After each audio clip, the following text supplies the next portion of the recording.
Hey, so you're trying to pick between Aider, Cursor, and Windsurf, right? Let me break it down for you. Aider is Greek if you want an AI coding assistant that helps you modify existing projects inside your terminal. It's lightweight and works well for quick edits without leaving your workflow.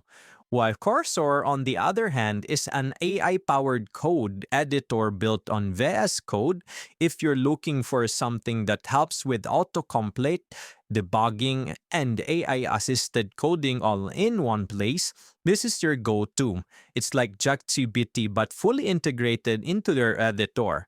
Then there's Windsurf, which is focused more on collaborative AI coding, perfect for teams working on complex projects together if you want something that keeps AI-driven development in sync across multiple users. Windsurf has your back. So either for terminal-based AI, Cursor for AI-powered VS Code, while Windsurf is for team collaboration AI. And it's